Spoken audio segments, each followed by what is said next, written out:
Welcome to Galaxy channel. இன்றைக்கி நம்ம என்ன பார்க்க போகிறோம்னா அக்வேரியம் சயின்ஸ் சீரீஸில் டிசீஸ் ஆஃப் ஆர்னமெண்டல் ஃபிஷ்ஷஸ் பற்றி பார்க்க போகிறோம். ஃபிஷ்ஷு ஹெல்த்தியாகவும் யங் ஒன்ஸ் அதிகமாக ப்ரொடியூஸ் பண்ணால் மட்டும்தான் நம்ம அந்த ஃபிஷ்ஷை ஹெல்த்தியான ஃபிஷ் அப்படின்னு நம்மளால் சொல்ல முடியும். ஸோ அந்த மாதிரி ஹெல்த்தியாக இல்லாமல் ரொம்ப வீக்காகவும் ஏதாவது ஒரு டிசீஸ்னால் அஃபெக்ட் ஆகியும் இல்லாட்டினா ஏதோ ஒரு ஃபிஷ்னால் இன்ஜூரி ஆகிருந்தாலும் அது வீக் கண்டிஷன்னு சொல்லலாம். ஸோ அந்த மாதிரி இந்த இதில் பார்க்க போகிறது என்னென்னா டிசீஸ் ஆஃப் ஃபிஷ்ஷுக்கு வர டிசீசஸ் பற்றி பார்க்க போகிறோம். ஃபிஷ் டிசீசஸில் 4 மேஜர் டைப்ஸ் இருக்குது. Bacterial, viral, fungal, parasitic diseases. இந்த கண்டென்ட் கொஞ்சம் நிறையா இருக்கிறதுனால நான் பார்ட் 1 வீடியோவாக இதை நான் போடுறேன். நம்ம ஃபஸ்ட்டு பார்க்க போகிறது பாக்டீரியல் டிசீசஸ். பாக்டீரியல் டிசீசஸில் 3 மேஜர் டைப்ஸ் இருக்குது. Tail and fin rot disease, columnaris disease, cotton mouth டிசீஸ்னு சொல்லிட்டு 3 டைப்ஸ் இருக்குது. ஸோ இதோடைய சிம்டம்ஸ் என்ன, காசஸ் என்ன, ட்ரீட்மெண்ட் என்ன, ப்ரிவென்ஷன் என்னன்னு எலாபரேட்டாக பார்க்கலாம். ஃபஸ்ட்டு ஒன்று டெய்ல் அண்ட் ஃபின் ராட். இதில் பார்க்கும்போதே தெரியும் ஃபின்னும் அந்த டெய்ல் பார்ட்டும் டேமேஜ் ஆகிருக்கிறது நல்லாவே நம்மளால் விசிபிளாக பார்க்க முடியுது. ஒரு நார்மலான ஃபிஷ்ஷுக்கோட டெய்லும் ஃபின்னும் பார்த்திங்கன்னா நல்லா இப்படி தான் எலாபரேட்டாக நல்லா இருக்கும். ஆனால் இதில் பார்த்திங்கன்னா தெரியும் ரொம்ப வீக் ஆகிடணும். அதே மாதிரி சில பார்ட்ஸ் எல்லாம் மிஸ்ஸிங் ஆன மாதிரி இருக்கும் இல்லையா. ஸோ அந்த மாதிரி ஃபிஷ் ஸ்பீஷீஸில் betta fish, goldfish, guppy fish இந்த 3 ஃபிஷ் எல்லாம் அஃபெக்ட் ஆகிருக்கு. மெயினாக ஒரு பாக்டீரியா தான் இதெல்லாம் இந்த டிசீஸை ஏற்படுத்தியிருக்கு. ஏரோமோனஸ், சூடோமோனஸ் இல்லைன்னா ஃப்ளெக்சிபேட்டா, ஹியூமோபோபிலஸ் அப்படின்ற பாக்டீரியாஸ் எல்லாத்தையுமே காஸ் பண்ணியிருக்கு. இதோட சிம்டம்ஸ் பார்த்தோம்னா டோன்ட், ரேக்ட், எரோட்டட் ஆகிருக்கும். அதாவது ஃபின்ஸ் எல்லாமே கிழிஞ்சு போயிருக்கும், இல்லாட்டின்னா ரப்சர் ஆகிருக்கும். மெயினாக மற்ற ஆர்கன்ஸ்க்குமே இந்த டிசீஸ் அஃபெக்ட் ஆகும். காலம்னாரிஸ் டிசீஸ். காலம்னாரிஸ் டிசீஸை நம்ம காட்டன் மவுத் டிசீசஸ் அப்படின்னும் இல்லை சாடில் பேக் டிசீசஸ்னு சொல்லுவோம். இதில் பார்த்தீங்கன்னா தெரியும். ஸோ ஒரு மாதிரி ஒயிட் பேச்சஸ் மாதிரி இருக்கும், ஒரு காட்டன் லைக் ஸ்ட்ரக்சர் மாதிரி இருக்குது அந்த பாடியில். ஸோ இந்த மாதிரி மற்ற இடத்துலையும் எங்கேயாவது அஃபெக்ட் ஆகிடுச்சுன்னா அது காலம்னாரிஸ் டிசீஸ்னு சொல்லலாம். இது Flavobacterium columnare bacteria affect ஆகிருக்கு. அஃபெக்டான fish species betta, goldfish, tetra fish. நம்ம அடுத்து பார்க்க போகிறது cotton mouth disease. Cotton mouth disease அப்படிங்கிறது ஃபிஷ்ஷோட மவுத் ரீஜனில் ஒரு காட்டன் லைக் ஸ்ட்ரக்சர் மாதிரி ஃபார்ம் ஆச்சு அப்படின்னா cotton mouth disease. Bacteria Flexibacter columnaris bacteria affect பண்ணியிருக்கு. மெயினாக இது ஃபஸ்ஸி இல்லைனா ஒயிட் பேச்சஸ் இருக்கிற மாதிரி இருக்கும், மவுத் ரீஜனில் மெயினாக இருக்கும். மீதி பாடி சர்ஃபேஸஸ்லாம் வரும். காமன் சிம்டம்ஸ் டோன்டு ஃபின்ஸ், அதாவது ஃபின்ஸ் எல்லாம் கிழிஞ்சு போன மாதிரி இருக்கும், இல்லாட்டினா ஏதாவது ரப்சர் ஆகிருக்கும். Second one cotton patches. Cotton patches body சர்ஃபேஸில் தெரியும்.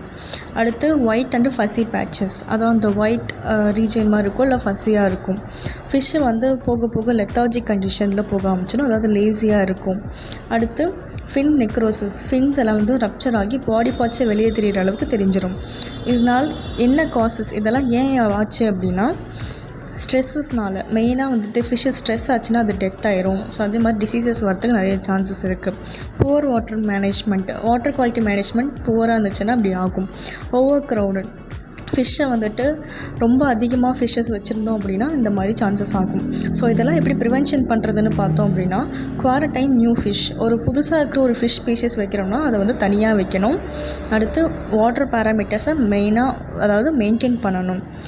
பிஹெச்சு, அதுக்கப்புறம் water temperature, nitrates, ammonia, minerals, vitamins அந்த மாதிரி வாட்டரில் இருக்கிற கண்டென்ட்ஸ் எல்லாத்தையும் நம்ம மெயின்டைன் பண்ணணும். அடுத்து ஓவர் க்ரௌடிங், அதாவது ஒரு சில ஃபிஷ் ஸ்பீஷீஸ் அப்படின்னா அது அதுக்குன்னு ஒரு கவுண்ட் இருக்குது. ஒரு 4-5 தான் வைக்கணும்னா அவ்வளோதான் வைக்கணும். அதுக்கு மேலே வச்சோம் அப்படின்னா அது ஓவர் க்ரௌடிங் ஆகும். ஓவர் க்ரௌடிங் ஆச்சுன்னா டேமேஜ் ஆக ஆரம்பிச்சிடும் ஃபிஷ்ஷு. ஸோ அதுக்கு டிசீஸ் வரத்துக்கு நிறைய சான்சஸ் இருக்குது. அதே மாதிரி ப்ரொவைட் பேலன்ஸ் டயட். ஹை குவாலிட்டியான pellets, flakes, nutrition foods, herbivore, carnivore, omnivore மாதிரி செப்பரேட்டாக ஃபுட் டயட் வச்சுக்கணும். அடுத்து வாட்டர் டேங்க், ஃபில்டர் எல்லாத்தையுமே கரெக்டாக க்ளீன் பண்ணணும். நம்ம ப்ராப்பராக க்ளீன் பண்ணி வச்சுக்கணும். எக்யூப்மெண்ட்ஸையும் க்ளீன் பண்ணணும். அடிக்கடி தண்ணியை மாற்றணும். வீக்லி ஒன்ஸ் ஆச்சும் மாற்றணும். அடுத்து அக்ரெசிவ் ஃபிஷ்ஷஸ் இருந்துச்சு அப்படின்னா அதை அவாய்ட் பண்ணணும். எப்படியாவது ப்ரீடிங் டைமில் இந்த மாதிரி ஃபிஷ்ஷஸ் இருந்துச்சு அப்படின்னா அதை தனியாக குவாரண்டைன் பண்ணிடணும். அடுத்து ரெகுலராக இன்ஸ்பெக்ட் பண்ணணும். ஃபிஷ்ஷோட ஹெல்த் கண்டிஷன் எப்படி இருக்குது, ஸ்விம்மிங் பேட்டர்ன் எப்படி இருக்குது, ஹெல்த்தியாக இருக்கா இல்லையா அப்படிங்கிறத ஃபிஷ்ஷை நம்ம டெய்லி பார்க்கணும். இந்த பாக்டீரியல் டிசீசஸ்க்கான ட்ரீட்மெண்ட்ஸ் என்னங்கிறத பார்ப்போம். டெட்ராசைக்ளின், டெராமைசின் இது ரெண்டுமே வந்து ஆன்டிபாக்டீரியல் மெடிசின்ஸ். இது யூஸ் பண்ணணும். அதுக்கப்புறம் மைல்டு சால்ட் பாத் அப்படிங்கிறது ஒரு வாட்டரில் 3 or 4 teaspoon rock salt, cooking salt இல்லாமல் ராக் சால்ட் வந்துட்டு ஆட் பண்ணி நல்லா மிக்ஸ் பண்ண பிறகு இந்த வாட்டரில் எந்த பாக்டீரியாவால் அஃபெக்ட் ஆகிருக்கிற ஃபிஷ்ஷை வந்துட்டு நம்ம ஒரு 3 or 4 மினிட்ஸ்க்கு டிப் பண்ணி வச்சுருந்தோம் அப்படின்னா ஒரு 2 டேஸ்க்கு இப்படி பண்ணோம்னா பாக்டீரியா வந்துட்டு ஃபிஷ்ஷில் இருக்கிற பாக்டீரியா எல்லாமே வந்து க்யூர் ஆகிடும்.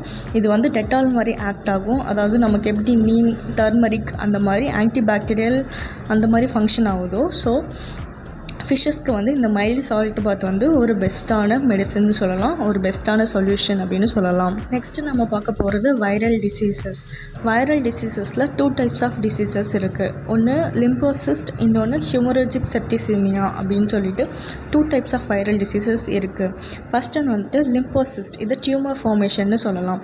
அதாவது பாடி பார்ட்ஸ் இல்லாட்டின்னா ஃபின்ஸில் இல்லைனா கில் சர்ஃபேஸில் இந்த மாதிரி ஏதோ ஒரு பார்ட்டில் வந்துட்டு உங்களுக்கு டியூமர்ஸ், அதாவது கட்டி மாதிரி ஃபார்மேஷன் இருந்துச்சு அப்படின்னா இது வந்து ஒரு காலிஃப்ளவர் லைக் ஸ்ட்ரக்சர் நாடியூல் மாதிரி இருக்கும்.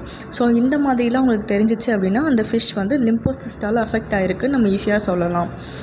இது லிம்போசிஸ்டிக் வைரஸ், இந்த வைரஸ் மூலியமாக தான் அஃபெக்ட் ஆகுது. நெக்ஸ்ட்டு ஹியூமரோஜிக் செப்டிசெமியாங்கிறது எப்படி இருக்குன்னா, ஃபிஷ்ஷோட பாடி பார்ட்ஸில் பார்த்தீங்கன்னா ஒரு மாதிரி பல்ஜ்டாக இருக்கும் அப்டமன்.